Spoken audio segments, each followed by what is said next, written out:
আমি আমার এলাকার আমার দুটো উপজেলা এবং বিজয়নগর উপজেলার দুটো ইউনিয়ন যেই মানুষ আছে যে ভোটাররা আছে তাদের যে স্বতঃস্ফূর্ত সাড়া আমি দেখছি, আমার আল্লাহর দরবারে শুকরিয়া জানানোর কোনো ভাষা নাই। এক একজন মুরব্বী আসেন, ওনাদের চোখে পানি, আম্মা আপনাকে জিততে হবে, আম্মা আমরা আপনাকে জিতায় জবাব দেব। এই যে মানুষের ভালোবাসা, এই ঋণ আমি কি দিয়ে পরিশোধ করব? আমি শুধু আল্লাহর কাছে এইটাই দোয়া করি, ওনারা যেই স্বপ্ন এবং আশা নিয়ে আমাকে ভোট দেবেন, আল্লাহ যেন আমাকে সেই স্বপ্ন পূরণ করার তৌফিক দেন। আমাকে কেন, রুমিনকে কি হলো, রুমিনেরটা কি হলো, কেন মনোনয়ন দেয়া হলো না, সেটা উনি হাসপাতালে যাবারও 2-3 দিন আগে উনি এই কথা বলেছিলেন। তো যেটাই হোক, আমার রাজনীতিতে কিন্তু তকদিরের বাইরে কিছু হয় না। হ্যাঁ, ভীষণ রকম ভাগ্য এখানে কাজ করে। সো আমার ভাগ্যে ঠিক ওটাই ঘটছে যেটা আমার বাবার সাথে 73-এ ঘটেছিল।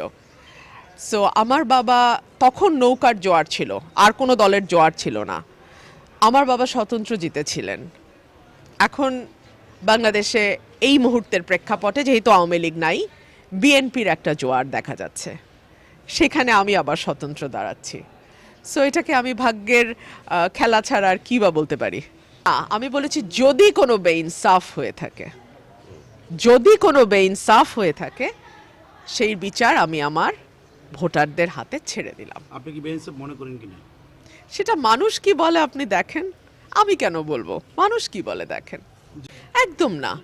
দলের যখন দুঃসময় ছিল তখন দেশনেত্রী বেগম খালেদা জিয়া নেতৃত্বে ছিলেন। তিনি আমাকে যেই দায়িত্ব দিয়েছেন সেটা অনেক সময়ই দেখা গেছে আমার বয়স এবং আমার রাজনৈতিক অভিজ্ঞতার চেয়ে অনেক বড়। সেই দায়িত্ব আমি অক্ষরে অক্ষরে পালন করার সর্বোচ্চ চেষ্টা করেছি, যেটার একটা রূপ আপনারা দেখেছেন যখন 2018 সালের সংসদে 19 সাল থেকে আমি জয়েন করি এবং সেখানে আমার ভূমিকা কী ছিল। দল যখন 22 সালের ডিসেম্বরে আমাকে পদত্যাগ করতে বলে, আমি এক মুহূর্ত চিন্তা করি নাই। যখন বলেছে, যেদিন বলেছে, তখনই আমি সেই মুহূর্তে পদত্যাগ করেছি। এরপরে দল যদি মনে করে নতুন নেতৃত্ব, তাকে আমি স্বাগত জানাই, যে আমার service is no longer required, that's okay, fine. সবাইকে আমি প্রতিপক্ষ মনে করি না, প্রত্যেকেই প্রতিদ্বন্দ্বী। আমরা একটা সুস্থ প্রতিদ্বন্দ্বিতার মধ্যে দিয়ে একটা সুস্থ রাজনৈতিক ধারা আনতে চাই। একটা নির্বাচনের আদর্শ পরিবেশ যাতে থাকে, সকল প্রার্থীর প্রতি আমার আকুল আবেদন সেটাই থাকবে। আমরা এক একজন এক এক দলকে রিপ্রেজেন্ট করতে পারি, কেউ স্বতন্ত্র হিসেবে আসতে পারি, কিন্তু প্রত্যেকে যেন নির্বাচনী আচরণবিধি আমরা পালন করি, সেই অনুরোধটা আমার নিজের প্রতিও থাকবে, সকলের প্রতিও থাকবে।